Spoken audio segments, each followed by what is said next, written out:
So I wanted to show off this shipyard information stuff here. So I've added some stuff to the UI for how the shipyard works. So ordnance used per second, weapon power used per second, power cap time. Yeah, it's the relation from the power used per second and your power capacity. The DPS of the combined weapons on the ship.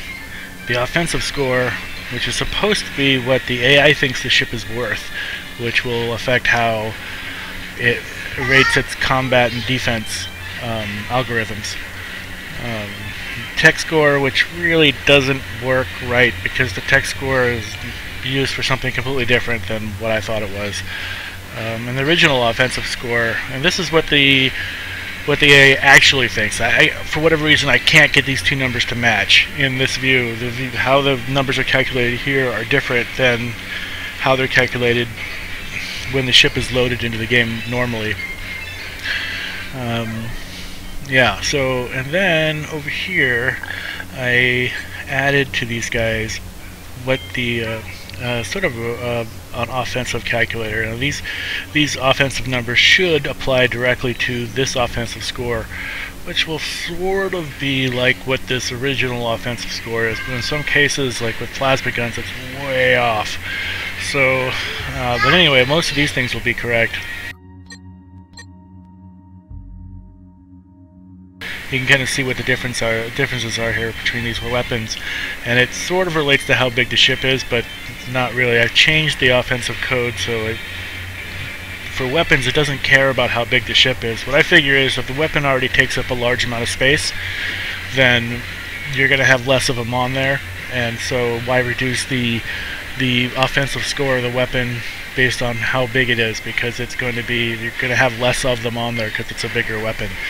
So smaller weapons with a lower offensive score will be equal to a big weapon if they take the same amount of space and the numbers come out correctly. Right.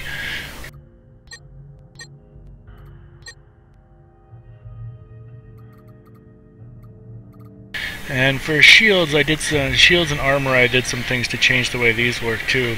Now, originally, the way that these things worked is that these were just straight health calculations, and for shields, there was a same sort of calculation, but it was sort of arbitrarily reduced by the size of the ship, and then a distinct 20 division by 20, which I'm not exactly sure why that is, but it probably, I did run into some things where it makes sense that it happens, but I'm not quite sure what that's about.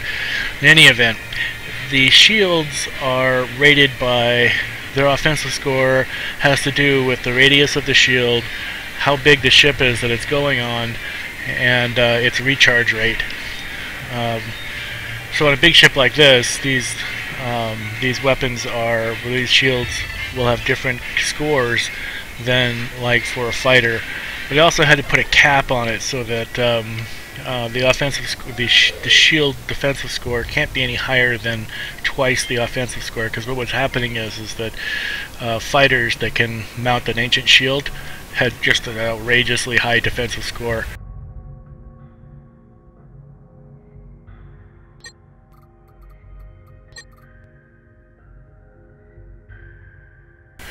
Like this guy.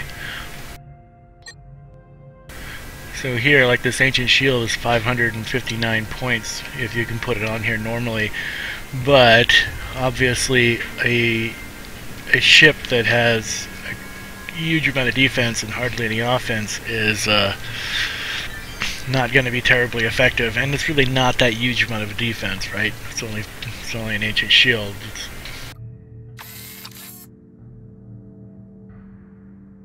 It's only got 5,000 hit points, which is decent, but certainly not worth 1,000 points, which brings it up to the size of a light cruiser or destroyer.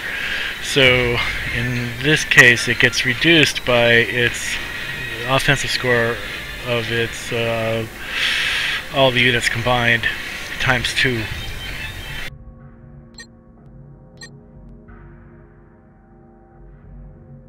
Huh. I don't know why that plasma thrower is so high. That's a problem. That should be less than that. Yeah, well. So these scores get increased by the health of the weapon related into size of the ship because they increase its hit points. But here, this is calculating both its defensive score and its offensive score and showing it just as an offensive score. So the health of the weapon, or the health of the item, shield strength of the item, and those sorts of things equate to a defensive score. But the game doesn't have a defensive score, it just has an offensive score. So basically, I separate them out into two different pieces and then have to put them back together at the end. So a disintegration rate on this guy still would not come out to 1,869.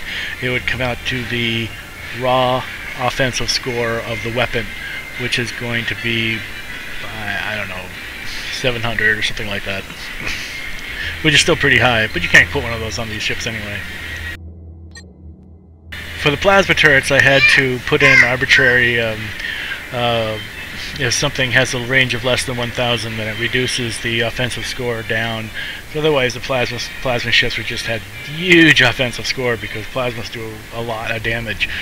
But normally the offensive stuff doesn't take into account range of any kind. So I had to do some monkeying with that, and that still may need some monkeying, but it pretty much works.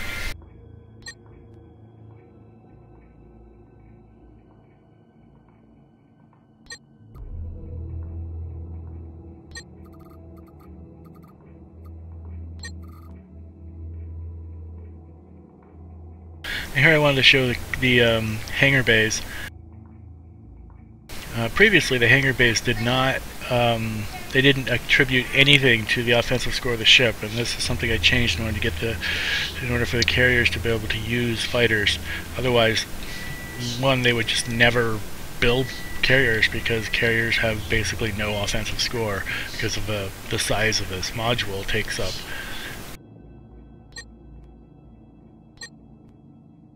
So when I'm calculating these things normally,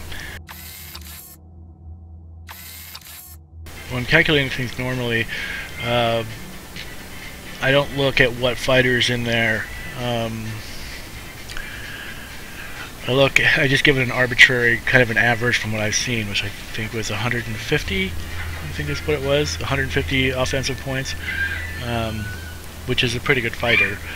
But it's hard to get it to be exactly right because if the fighter isn't there, it won't have any offensive score. If the race can't build a fighter that's already included in the design, then the carrier won't be able to launch any of its fighters without modification, and that'll cause the offensive score to go down to 0. And of course, that's kind of lame. I mean, if we have the carrier, I want it to be able to use stuff on there. And be restricted like that is kind of strange. So I did some changes to the carrier code. So the carrier code will, if it can't find a fighter to launch from the hangar bay, it'll choose the best fighter it can and launch that instead. In addition, if I build the ship with a default fighter, which I think in this case is the Vulcan Scout, and that's kind of tricky because it doesn't show what the default fighter is here, so that's a little bit strange. But in any case, if you build it with the default fighter, it will also choose the best fighter you have available, so you don't have to go back and rebuild the ship every time. Now the problem is, like I said, is this is not real clear as to which one of these things is actually the right one as far as the default fighter, and maybe I can find a way to change this so it like marks one of these things as the default fighter for the race, so it'd be a little easier to figure it out. You don't have to do it on your own.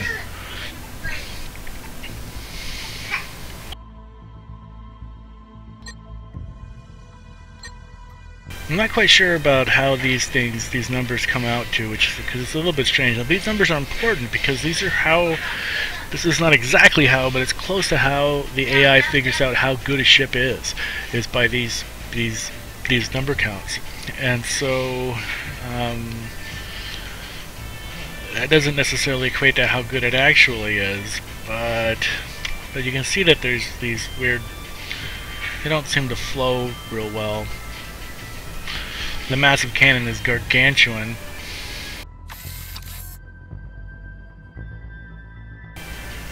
But it's not all that much more than the mass driver, which is like this ship has.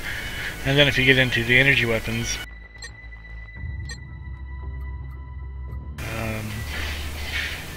these ones have a lot more bang for buck in a lot of cases. But it's not as bad as it was, because what was happening previously is that these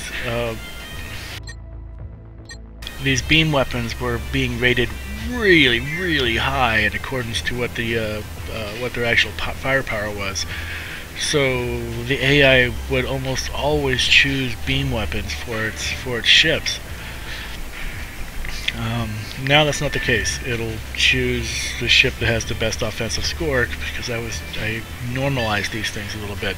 And I think that might be because there was a decimal error or maybe a decimal error in how it's calculating these things. So it was multiplying the power of these weapons by 180, and maybe it should have been 18. That's what I changed it to, was 18, and that seems to normalize these guys pretty well.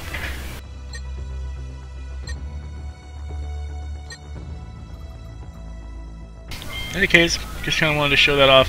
One thing I cannot do, which is a drag, is I cannot change the ship list. This ship list is created in such a way that I don't have any control over how this stuff is done. I can't get at this code, which is a drag, because I'd really like to put in this offensive score on the side here so you could see what these ships were like and be able to sort and all that kind of stuff on here, which would be totally possible to do if I get it to work right. But one of the things I was trying to do here is to obsolete tech, have a little button up here that removes things that are lower than a certain tech score. And I found the tech score really doesn't work the way that I thought it did. It's really for similar classes of guns, and it would work in that respect, where I have the same gun, that's like the second level of the first gun, kind of like the difference between phasers and lasers and stuff like that. Yeah, so they'll change, and so it would work in those cases where you could say only show me the best one, but I can't change this thing right to make that happen, which is unfortunate. But I can get some of this other stuff in here, and that's kind of useful, and I could probably put something else in here, I just really don't know what.